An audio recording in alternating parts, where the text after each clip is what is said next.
ഈ കൊച്ചുകുട്ടിയെ പോലെയുള്ളവരെ നോക്കുക. ഇവരൊക്കെ കാത്തു നിൽക്കുന്നത് VS വേണ്ടിയാണ്. ഒരുപക്ഷെ ഇവരുടെ തലമുറയിലൊന്നും VS ആര് എന്ന ചോദ്യത്തിന് ഒരുപക്ഷെ അവരുടെ മാതാപിതാക്കളൊക്കെ അതിന് ഉത്തരം നൽകിയിട്ടുണ്ടാവും. പക്ഷെ അവരെ കാത്തു നിൽക്കുകയാണ്. ആ കാത്തുനിൽപ്പ് നൽകുന്ന ഒരു സന്ദേശമുണ്ട്. അപ്പോൾ ഉമ്മൻചാണ്ടിയുടെ യാത്രയയപ്പ് ചടങ്ങിൽ നിന്നും വ്യത്യസ്തമായി നമുക്ക് ഇവിടെ കാണാൻ കഴിയുന്നത് അവിടെ കണ്ണീര് കൊണ്ട് കരച്ചിലും കൊണ്ടുള്ള ഒരു യാത്രയയപ്പ് പലയിടങ്ങളിൽ നമ്മൾ കണ്ടു. പക്ഷെ അതിൽ നിന്ന് വ്യത്യസ്തമായി VS 102-ാം വയസ്സിൽ അല്ലെങ്കിൽ 101 വയസ്സ് പിന്നിട്ട് അദ്ദേഹം മടങ്ങുമ്പോൾ തന്റെ ദൌത്യം പൂർത്തിയാക്കി മടങ്ങുന്ന ഒരു ധീര നേതാവ് എന്ന ഒരു പരിവേഷം തന്നെയാണ് ഇവിടെ കൂടിയിരിക്കുന്ന എല്ലാവരിലും ഉണ്ട്. അതുകൊണ്ട് VS എന്ന മാതൃക ഉയർത്തിക്കാട്ടിക്കൊണ്ട് അദ്ദേഹത്തിന് ഉചിതമായ ഒരു യാത്രയയപ്പ് അത് തന്നെയാണ് ഈ കാര്യത്തിൽ അവർക്കും ഉണ്ടാവുന്ന കാര്യം. മോനെ, ആരെ കാണാൻ നിൽക്കാണ്? അച്യുതാനന്ദൻ. അദ്ദേഹം ആരാ? മുഖ്യമന്ത്രി. VS നേരത്തെ കണ്ടിട്ടുണ്ടോ? നേരത്തെ കണ്ടിട്ടുണ്ടോ? കണ്ടിട്ടുണ്ട്. ടിവിയിൽ കണ്ടിട്ടുണ്ടല്ലേ? നിങ്ങള് ഇവിടെ ആറ്റിങ്ങലുള്ളവർ തന്നെയാണോ? എത്ര സമയമായി ഇവിടെ കാത്തു നിൽക്കുന്നു? രാവിലെ മുതലേ ഉണ്ട്.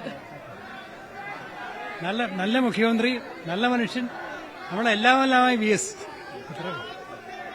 VSനെ പോലെ ഇത്ര രീതിയിൽ ഇങ്ങനെ മണിക്കൂറുകളും കാത്തുനിന്ന് ഇനിയൊരു നേതാവിന് ഇങ്ങനെ ഒരു യാത്രയപ്പ് വേണ്ടി വരുമോ? കാരണം VSനെ പോലെ മറ്റൊരു മാതൃകയുണ്ട്. ഉപയോഗിക്കാൻ ആരുമില്ല, ആണ് വാസ്തവം.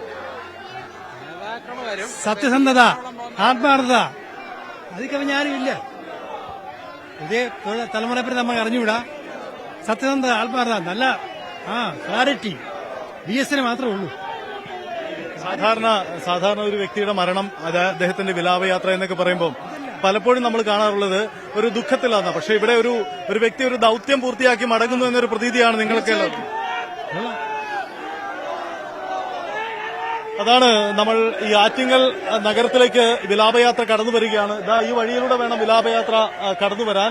ഇതിലൂടെ കടന്നു വരുമ്പോൾ അല്പസമയത്തിനുള്ളിൽ തന്നെ ഇവിടേക്ക് കടന്നു വരുമെന്നാണ് പ്രതീക്ഷിക്കുന്നത്. ഈ കാത്തു നിൽക്കുന്ന ജനസഞ്ചയം മുഴുവൻ VS എന്ന ഒറ്റ ലക്ഷ്യത്തിന് വേണ്ടിയുള്ള കാത്തുനിൽപ്പാണ്.